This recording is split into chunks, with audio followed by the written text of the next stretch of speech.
से आप सभी का स्वागत करते हुए खबर जबलपुर से लेंगे, जहां ई अटेंडेंस ऐप पर विवाद तेज होता जा रहा है।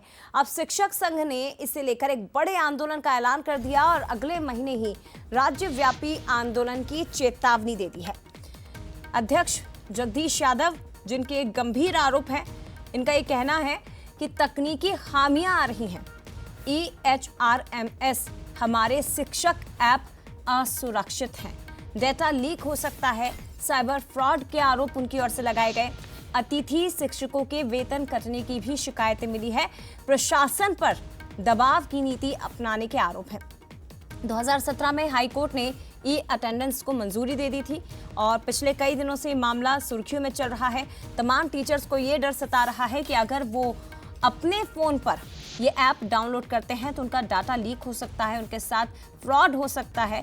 इसीलिए ई अटेंडेंस का विरोध इतनी व्यापक स्तर पर हो रहा है मध्य प्रदेश में। लेकिन क्यों विरोध हो रहा है, ये विस्तृत रूप से आपको समझाते हैं। दरअसल ऐप में अटेंडेंस लगाना कठिन है, ये टीचर्स का कहना है। सर्वर डाउन जैसी परेशानियां होती है, फेस रिकॉग्निशन में भी इन्हें दिक्कतें आती है, लॉगिन में कई बार समस्याओं का सामना करना पड़ता है।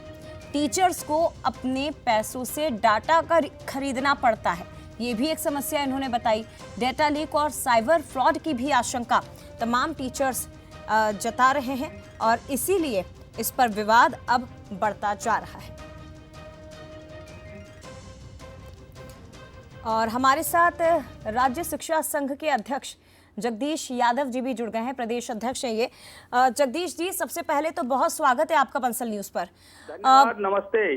बताइए जरा, ई अटेंडेंस ऐप को लेकर बहुत ज्यादा विरोध हो रहा है।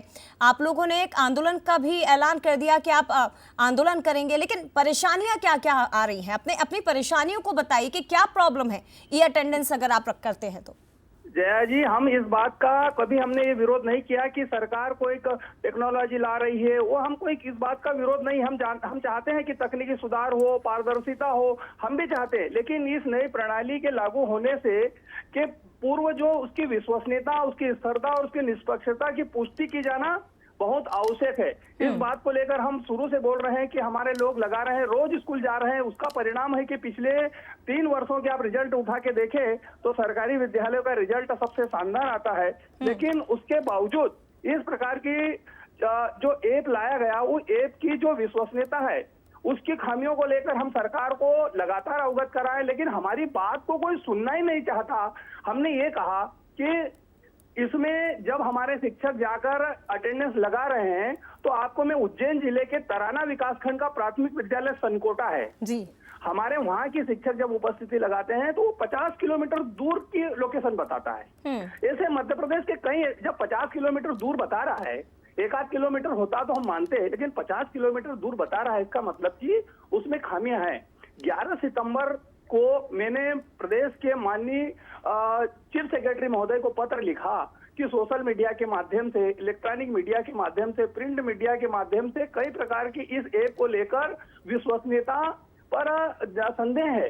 तो सरकार क्यों न हमको उसके प्रति आश्वस्त करे सरकार कि ई अटेंडेंस लगाने से किसी का कोई नुकसान नहीं होगा, किसी के साथ में कोई फ्रॉड नहीं होगा। इसके बजाय आश्वस्त करने के बजाय ये मामला जब कोर्ट में है, जब आवेदन लगा दिया गया है, तो फिर आंदोलन का क्यों ऐलान आप लोगों ने किया है? नहीं, आंदोलन हमने कोर्ट में, कुछ हमारे साथी गए होंगे, लेकिन कोर्ट सरकार से हमारा जब सीधा संवाद हो, सरकार हमारी बात को सुने, न्यायालय पर तब जाए जब सरकार हमारी बात को न माने। प्रदेश के माननीय शिक्षा मंत्री जी बहुत ही संवेदनशील है, माननीय मुख्यमंत्री जी बहुत ही संवेदनशील है।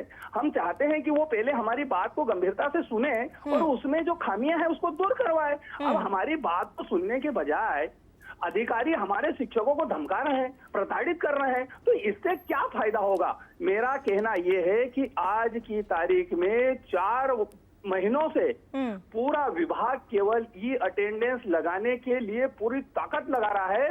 कोई भी अधिकारी शिक्षा की गुणवत्ता को लेकर कोई बात नहीं कर रहा है और मैं इस बात का बंसल न्यूज के माध्यम से, आप बंसल न्यूज को मैं हृदय से धन्यवाद देता हूं कि आप हमारे जो जनहित का मुद्दा है, जो शिक्षक समाज का और नौनिहालों के भविष्य का विषय है, उसको लेकर आप गंभीरता से इस बात ठीक को है। समाज तक आप तमाम तरह की तकनीकी दिक्कतों को गिना रहे हैं, नेटवर्क प्रॉब्लम हो रही है, आप ये कह रहे हैं, आप ये भी कह रहे हैं कि हमारी कुछ शिक्षकों के साथ साइबर फ्रॉड हो गया, लेकिन सरकार की ओर से इसे पूरी तरह से खारिज भी किया जा चुका है और इसे एक शिक्षकों की उपस्थिति सुनिश्चित करने का प्रभावी तरीका माना जा रहा है। हालांकि कोर्ट के फैसले का इंतजार करना होगा। जगदीश जी, बहुत धन्यवाद आपका, बंसल न्यूज के साथ आप जुड़े, अपनी बातें आपने रखी, बहुत शुक्रिया।